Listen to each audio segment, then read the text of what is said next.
दोस्तों पिछले वीडियो में देखे थे हम ये डुअल सप्लाई कैसे वर्क करता है। आज की वीडियो में देखेंगे कि उसका हेल्प करके हम एम्पलीफायर कैसे बनाए हैं। ये आईसी हमारे पास ये ऑपरेशनल एम्पलीफायर आईसी है जो पावर एम्पलीफायर है और ये सेटअप है, फिर समझाएंगे। सबसे पहले टेस्टिंग करें। यहाँ सॉन्ग प्ले करती हूँ।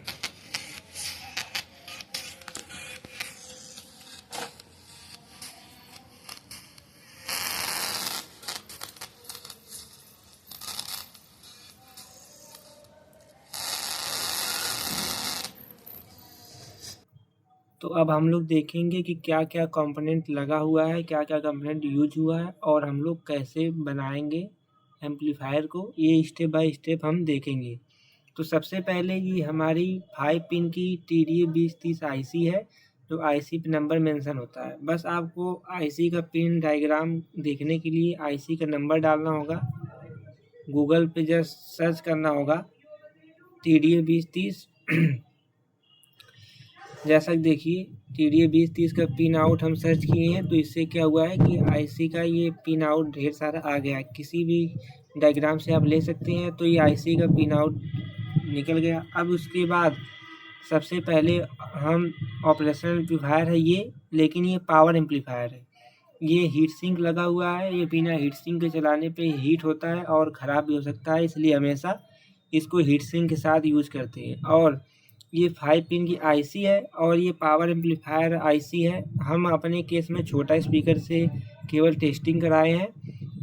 वॉल्यूम तेज़ करने पे स्पीकर जल भी सकता है या आवाज़ क्लियर नहीं आएगी। इसमें जो है 14 से लेके कितना 18 वाट तक ये आउटपुट है आईसी का। ये पावर एम्पलीफायर है।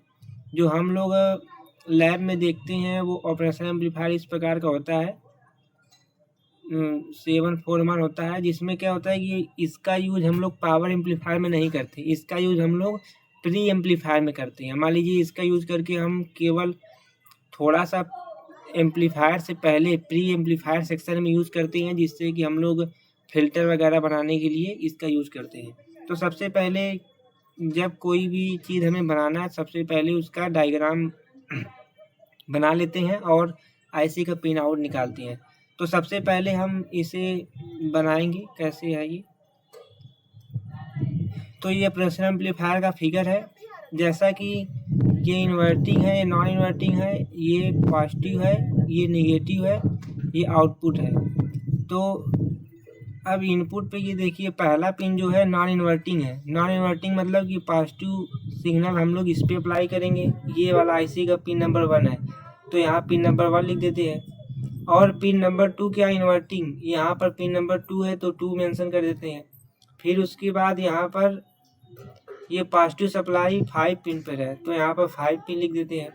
फिर उसके बाद नेगेटिव सप्लाई कहाँ पर है, ये देखिए नेगेटिव पिन नंबर 3 है, तो यहाँ पर पिन नंबर 3 कर देते हैं। और आउटपुट कहाँ पर है, पिन नंबर 4 पे, तो पिन नंबर 4 है। तो अब ये आईसी का हम लोग इसके अकॉर्डिंग पिन नंबर के अकॉर्डिंग हम लोग इसको अब बनाएंगे। तो सबसे पहले क्लियर फिगर बनाते हैं।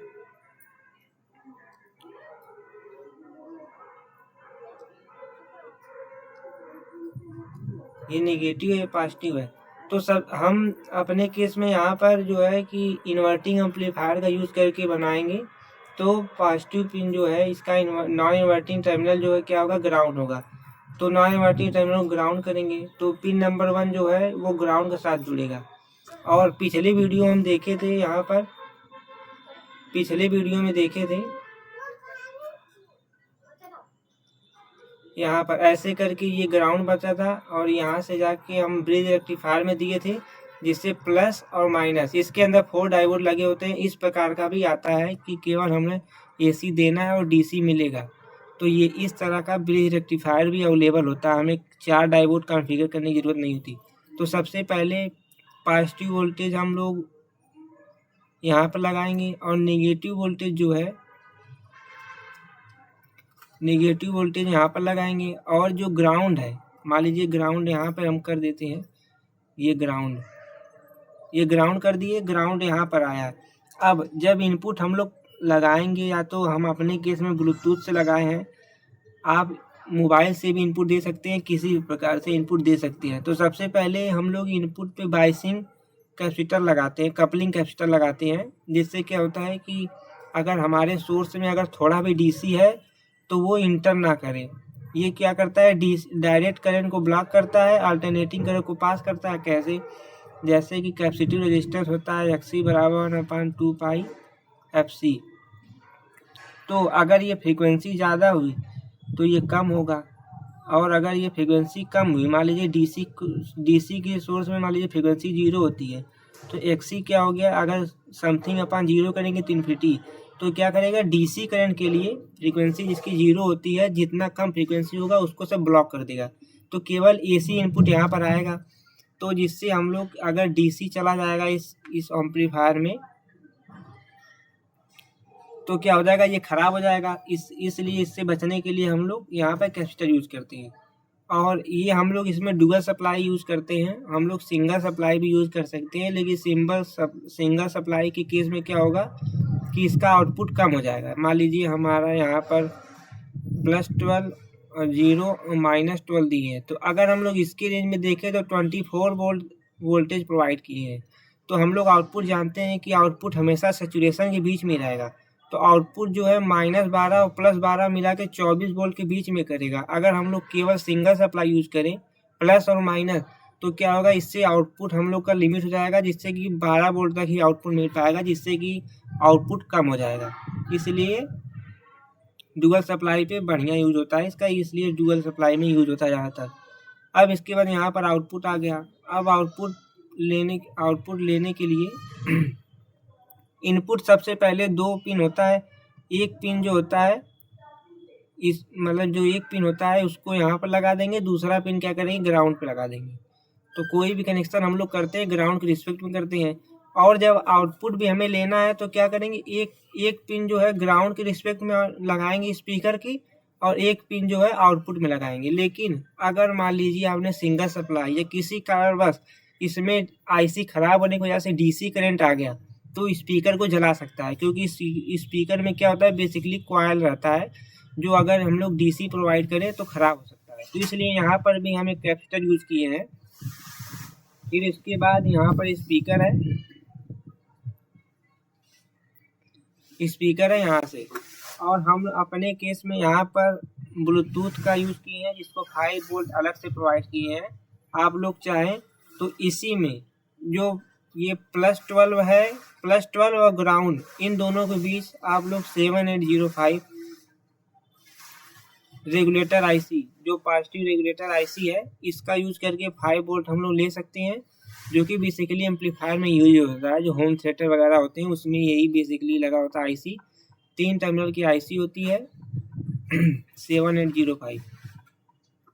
पॉजिटिव यहाँ पर देते हैं, यहाँ पर ग्राउंड 12 वोल्ट देते हैं पॉजिटिव। यहाँ पर जो 5 लिखा हुआ है इसके सीधे वाला ये 5 वोल्ट आउटपुट होता है। तो ग्राउंड और यहाँ से ले लेंगे तो हम लोग ये कि ब्लूटूथ वगैरह लगा सकते हैं 5 वोल्ट सप्लाई चलने के लिए, और यहाँ से इनपुट दे देंगे।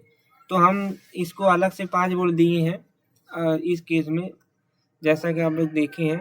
तो अगर कोई भी दिक्कत हो, हाँ एक सेक्शन और है कि कैसे हम लोग इसका गेन निकालते हैं। ये RF है, ये RI है, फीडबैक रेजिस्टेंस, या कोई R2 भी कहता है, R1। तो इसका हम लोग गेन कैसे निकालते हैं, ये देखिए। गेन निकालने के लिए ये देखिए इन्वर्टिंग है, तो इन्वर्टिंग गेन कैसे निकलता है, गेन के लिए होता है RF/RI।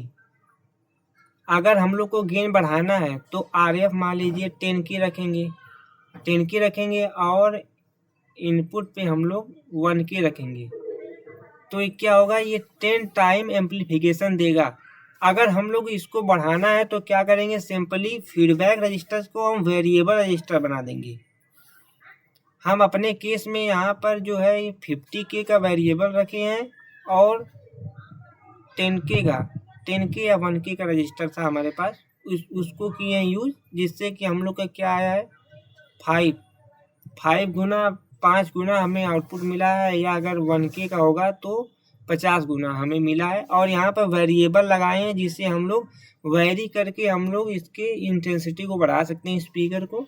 तो हम लोग फीडबैक में बेसिकली वेरिएबल रजिस्टर लगाए हुए हैं जिसको हम लोग यूज़ करके आउटपुट को एडजस्ट कर सकते हैं, कितना आवाज़ चाहिए वॉल्यूम, इस प्रकार से कर सकते हैं। लेकिन बेसिकली क्या होता है कि हम लोग इसको नहीं छेड़ते हैं, इनपुट और आउटपुट रजिस्टर में फिक्स रखते हैं। हम लोग क्या करते हैं, यहाँ पे से जो ब्लूटूथ से आउटपुट या मोबाइल इनपुट में से आता है तो ग्राउंड कॉमन देते हैं और यहाँ पर पोटेंशियोमीटर लगा देते हैं। पोटेंशियोमीटर में क्या होता है, बेसिकली 3 टर्मिनल होता है। 3 टर्मिनल होता है। पहला वाला जो होता है इनपुट होता है, दूसरा आउटपुट होता है, तीसरा ग्राउंड। यहाँ ग्राउंड कर देते हैं और यहाँ पर इनपुट देते हैं, यहाँ पर आउटपुट। तो यहाँ से जब बेसिकली कम वॉल्यूम जाएगा ही तो ये कम आउटपुट करेगा, ऑब्वियस सी बात है। तो इस प्रकार से हम लोग इनपुट पे कंट्रोल करते हैं, ना कि हम फीडबैक और इनपुट रेजिस्टेंस को बढ़ाते बढ़ाते हैं। ये हमेशा कांस्टेंट रहते हैं।